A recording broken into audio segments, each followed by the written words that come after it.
So I've tried every single iPhone 15 since it has launched, including the 15, 15 Plus Pro, and Pro Max. And by the end of this video, I'm going to share with you everything I learned about each of them after swapping my SIM between all of them.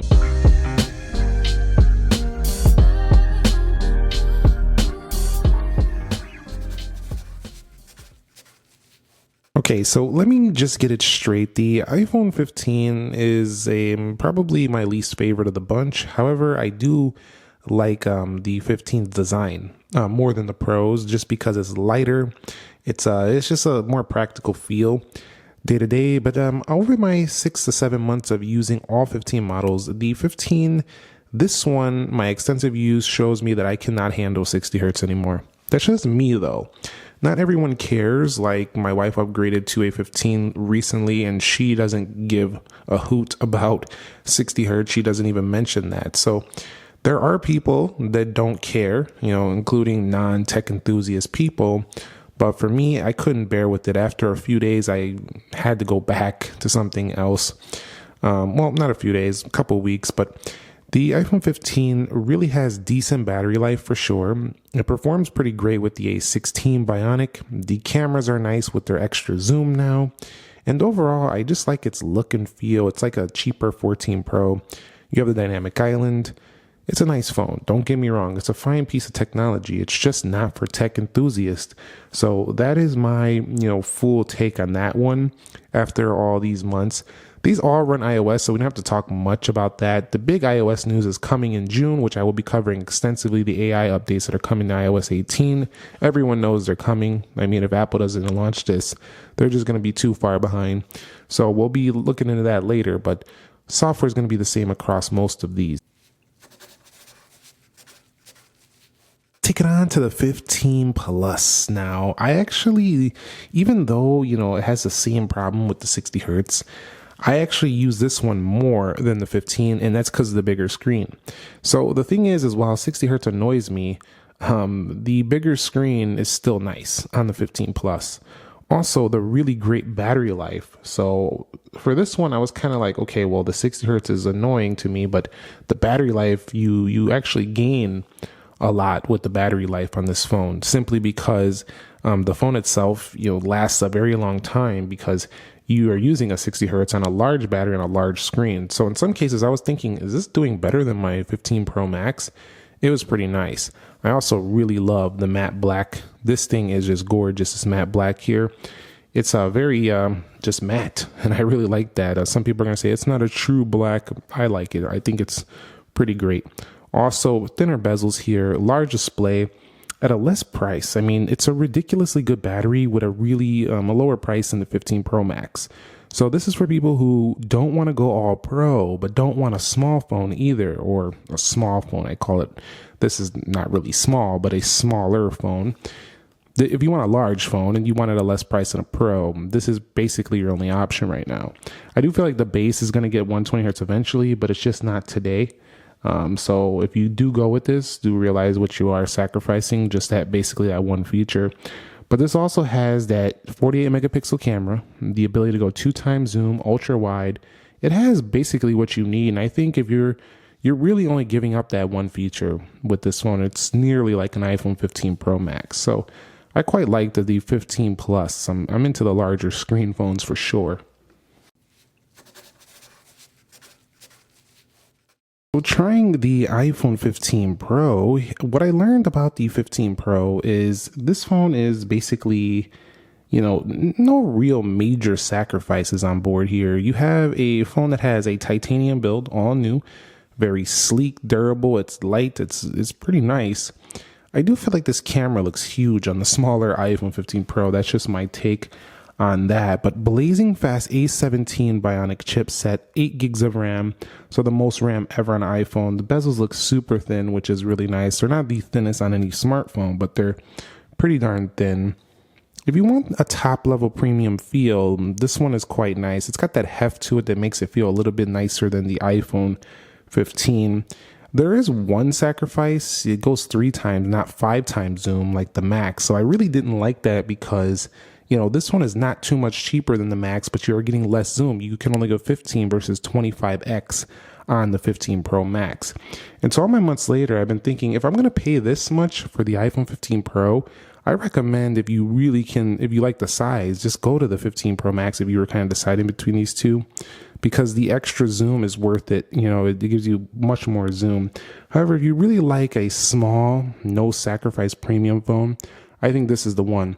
Also, I think the iPhone 15 Pro would be the only iPhone Apple makes. If they were a singular phone company like they used to be when they launched one iPhone, I think this would be the one they had. I think they would go 5 times zoom here, and just this would be their only phone. Kind of like when they had the iPhone 10 with no different sizes. This would be basically that. But there are people who want larger phones, cheaper phones, so that doesn't really exist. And I'm not saying it should exist, but if they are one phone only, I do think this would be their main phone right here. So it is kind of like the sweet spot for a lot of people, but it's seemingly less popular because a lot of people who want to spend up are just going to go to the Max, and people who don't want to spend up are going to go to one of these base models. So it seems to be that phone that kind of gets forgotten about a lot, this Pro option, just because high price doesn't give you every feature like the Max.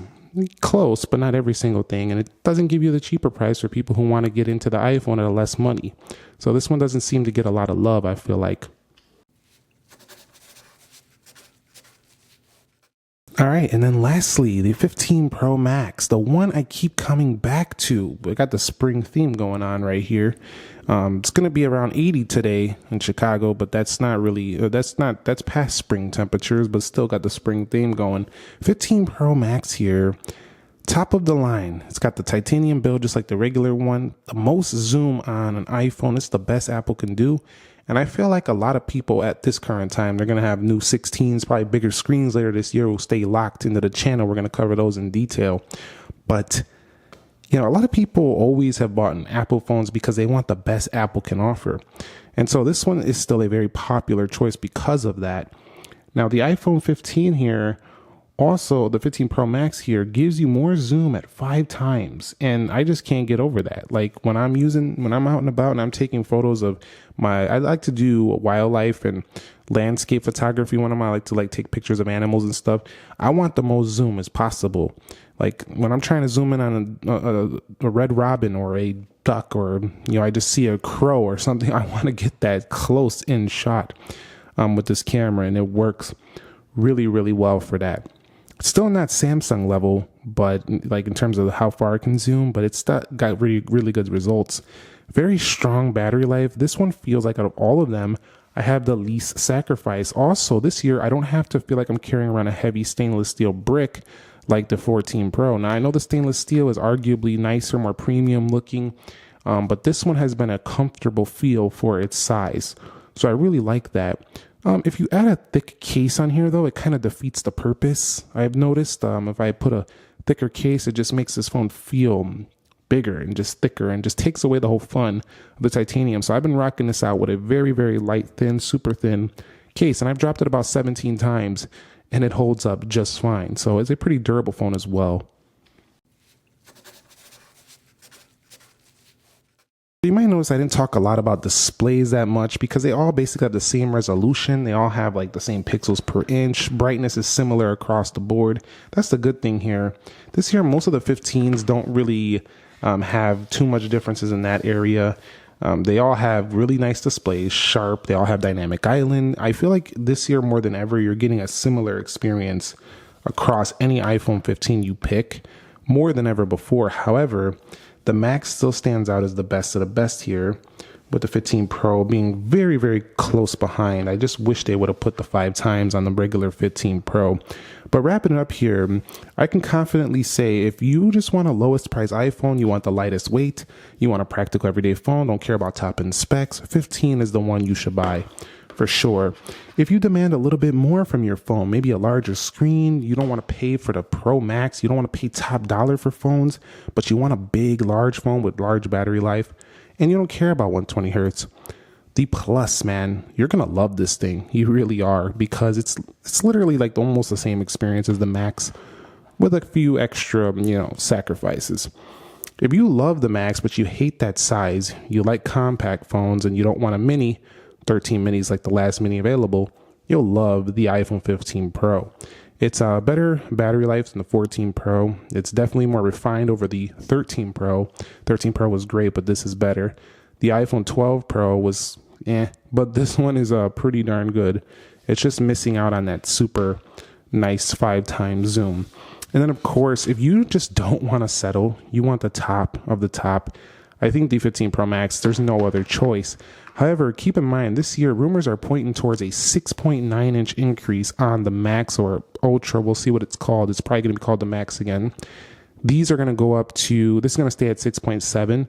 This should go to 6.3 on the smaller iPhone. So everything is going to get a little bit bigger this year once again. Let me know your thoughts on this iPhone 15 lineup. What have you thought? What is your experiences? Which one did you choose? And whichever one you choose, leave your experiences down below. It helps people out when they're doing their research to decide, because believe it or not, people buy iPhones all year long and they save up for them. And some people aren't able to get them when they first came out. That's why I continue to do these stretched out reviews later on. Thumbs up if you enjoyed this video. Subscribe if you haven't already. Nick here. I'll catch you on the next episode, and peace.